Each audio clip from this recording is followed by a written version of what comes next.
this man's skin turned white, and no one knows why, because although he was born with normal dark skin, the older he got, the whiter he became, and that's not all, as he is losing weight day by day, while continuously getting weaker. And what's sad is his wife can't take care of him anymore, as she doesn't have the strength to do so because of her age. Because of this, his son refused to start a family of his own, as he decides to never leave his father's side. But once they brought him to the hospital, they were in for the shock of their lives with what the doctors had to say. Joseph Kajangwe was born with dark skin, just like any normal African. He grew up normally and soon found the love of his life, whom he immediately got married to and had 6 children with. But sadly, not all of them survived, because 3 of them died at an early age, and there wasn't anything that Joseph nor his family could do, so they moved on with life. But as Joseph got older, something happened that no one expected. His skin started to peel off, little by little, and every day it kept peeling, revealing white skin underneath. So he and his wife went to the hospital to have himself checked. Yet when he got tested, he and his wife couldn't believe what the doctors said. They told Joseph that despite his deteriorating skin condition, he was normal.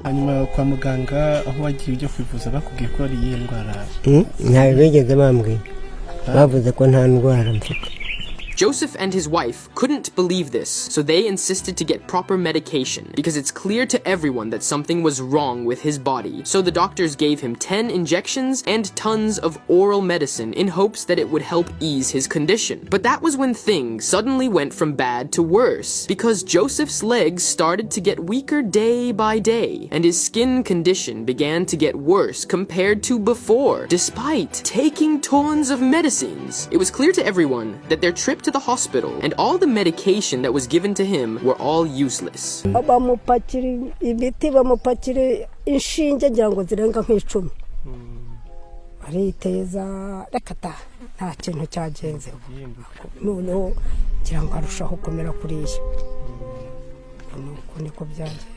And one night, the most heartbreaking thing happened. Joseph was getting ready to sleep, and while he was walking towards his bed, he suddenly heard a cracking sound and collapsed to the ground as he's unable to use his legs anymore. He then crawled to his bed, then tried to get some rest, hoping that things would get better tomorrow. But unfortunately, it didn't, because that was the last time Joseph was able to walk again. As a result, his wife and son are left to take care of him, since his 2 other daughters moved to the city. And since they spent so much money on his previous checkups and medications, they didn't have any money left, and they struggled to put food on the table every single day. They have become so poor that their house is now made of mud, and it gets even sadder as Joseph's wife and son are starting to lose faith, because Joseph's condition has worsened so much they don't think that he'll be able to live much longer. Though Joseph's life seems to be in a bad place right now, little did he know that help would soon arrive. A fundraising campaign was started for him in hopes of getting him the advanced treatment that he badly needs. As of now, almost $1,400 has been raised, and the goal is to raise $5,000 so that he can be treated overseas. Despite the harsh struggles that he goes through, we're all truly hoping and praying for Joseph's treatment and speedy recovery.